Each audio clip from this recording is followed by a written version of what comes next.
And now for the weirdest moment of my entire year in 2007. I had been on the streets of Seattle for nearly 2 weeks. I had spent the night before at the Galway Arms getting drunk, the local punk dive. Ended up wandering outside the bar and sleeping down the street on the street, but I woke in a severe twitch that shot me upwards, scrambling to hunt down my ride before the bar cleared out. Poked my head from the shadowy corner and no one was in the gated area. There was no music and no ruckus. I flipped open my cell phone and to gauge my bearings, but it was 4:12 in the morning and 39 degrees. Well, at least I was rested, if only slightly. So I gathered my belongings as the first bus of the morning pulled up around the corner. Just as I dusted myself off and sluggishly moved forward to the bus stop, some black guy came running out his apartment and handed me a grocery bag full of microwavable Chef Boyardee cups. Oh, bummaflage. So helpful in so many ways. 9 a.m. Yuppies en route to work. Downtown street bustling. Downtown Seattle. Cool, perfect, sunny blue. Still it hasn't rained. I feel so amazing right now just singing Charles Manson songs, with all these pretty girls smiling at me for it without the slightest connotation of reference. My shoes and socks are off. I'm leaning against a blue mailbox. My backpack and duffel bag surround me like the sandbags of Normandy.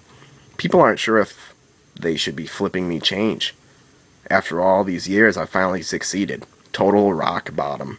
Just the clothes on my back and no care in the world. No fear of death. No fear of human interference.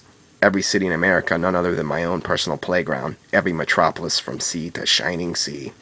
I've never so purely felt the reward of this year-long odyssey. This cathartic Caesarea. I looked into the sky, and I felt fate gazing downward. So I decided, fuck it. Why not? I'll ask the imaginary God for a miracle. Today. See, when I was a little kid, I was brainwashed to be a good Catholic boy. I seriously considered being a priest. I used to talk to God all the time, always felt this deep-seated connection. When I lost my faith, I turned hard and went headfirst into utter havoc. Many years passed, deeper and deeper into the abyss of sin, feeding off that gut instinct of wrong, bad, immoral, Satan, like a stone-crazed junkie. Basically, I had to go Pink Flamingo style and become the filthiest man on earth. It wasn't until 6 years ago that I actually decided to talk directly to God again for the first time since I was a kid, just for the fuck of it. It was an ugly moment. I'd a few friends that died or went to prison, and amidst the throes of midnight I'd gotten a call from the love of my life of another era, admitting her secretive heroin addiction. I freaked out and ran onto the back porch chain-smoking. The moon was huge. A strange cloudy mist covered the lining of the sky.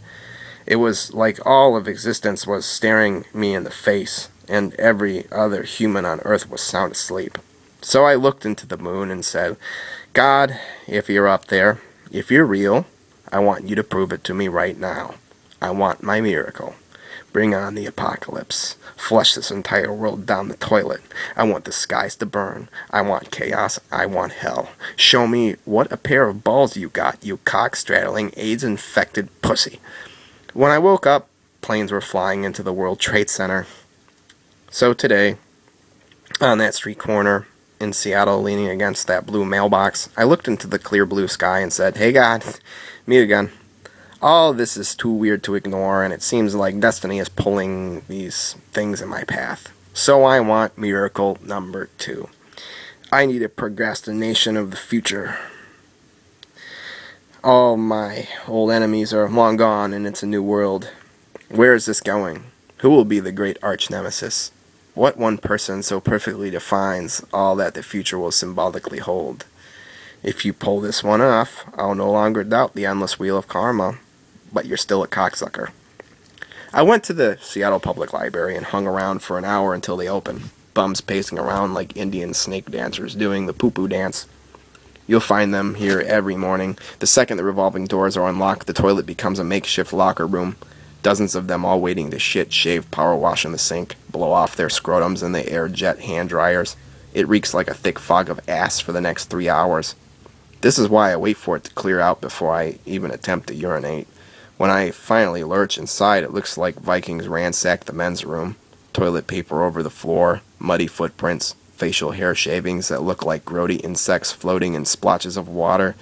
It was totally empty except for one guy in the toilet stall taking the loudest, bloodiest, most vicious caveman grunting shit I'd ever heard in my entire life. It was savage. I choose to ignore the terrible ruckus and brush my teeth in the Hades sink, while the stall door swings open and the guy walks up behind me. As he's coming up, I get this spidey sense tingle that travelers get when they meet really intense displaced people. But still, I don't look up. The guy just stands at the sink next to me, not washing his hands, just hovering there, looking at me. I just keep brushing, hoping he'll go away, 'cause I'm not feeling all too friendly. "Hey there, young man." Great, another creep trying to get me to blow him. I give in and look over. He's giving me this big silly grin, kind of nodding his head. I look back down at the sink, look back, look at the sink, tracing the water spiraling down the drain. Then I realize what's happening. Holy shit, it's Barack Obama. Barack Obama just stands there in jogging pants and a hoodie, like he slipped out of his campaign trail for a stroll and had to take a monster beefer. No Secret Service, no media, no fanboys. Just Barack Obama and myself, and he has this twinkle in his eye, this sickly weird glance like he knows me. He just stands there expecting me to say something. A brilliant line struggles to twirl in my skull, but instead I just go, "Oh, you," with this "it's really strange for you to meet me here" delivery. He starts laughing his ass off, holds open the door, hangs for a second, glares back, laughs some more, then slips off.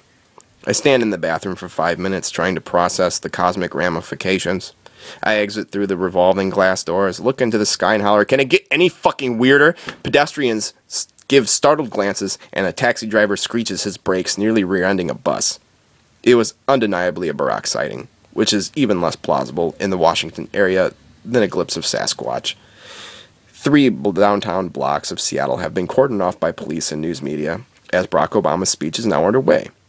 Nap in the local squatter park of Capitol Hill. Some travelers from Phoenix are a tall white guy with dreads and this sort of raver-looking black chick.